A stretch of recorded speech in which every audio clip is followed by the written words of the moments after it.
Salam uşaqlar. Bugünkü dərsimiz mövzusu çevrənin uzunluğu və dairənin sahəsidir. Gəlin çevrəni bir üzük kimi təsəvvür edək. Onun içi boşdur. Dairəni də qəpik kimi, onun içi doludur. Onların hər ikisinin diametri var, yəni 2 dənə radiusu. Çevrənin uzunluğunu bu düsturla tapırıq. Si bərabərdir pi vurulsun 2 radius. Deməli, pi'nin də təqribi qiyməti həmişə 3,14 olacaq. Əgər 2-ni keçirsək qabağa, si bərabərdir 2 pi r bizim düsturumuzdur. Deməli, çevrənin uzunluğunu tapmaq üçün istifadə elədiyimiz düsturdur. Gəlin belə bir çalışma kimi yazaq.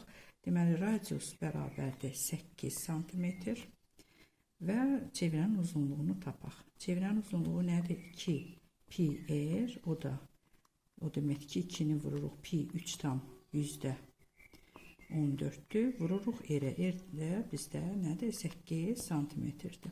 2 ilə 8, 16, vuraq 3,14-ə, cavab alarıq 50,24 santimetr.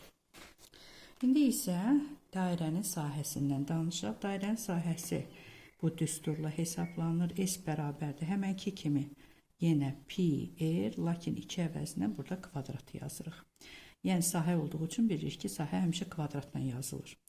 Gəlin indi radiusu 3 santimetr olan çevrənin, daha doğrusu dairənin sahəsini tapaq. S bərabərdir pi r kvadratı yazaq. Pi r kvadratı, o da bərabərdir. Pi nədir? 3,14. R nədir? 3'dür.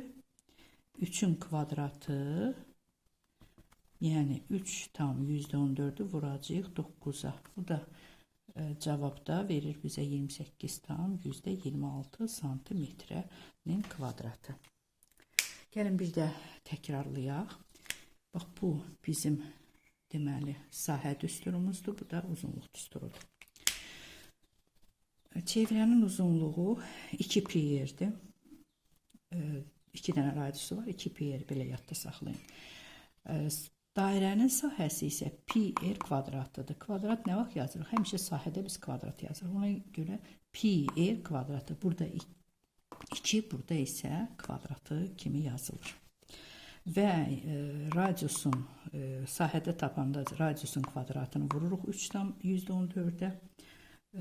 Uzunluğu tapanda 2 radiusu vururuq 3,14'ə və cavabı alırıq. Belə uşaqlar, abunə olun, uğurlar arzulayıram, sağ olun.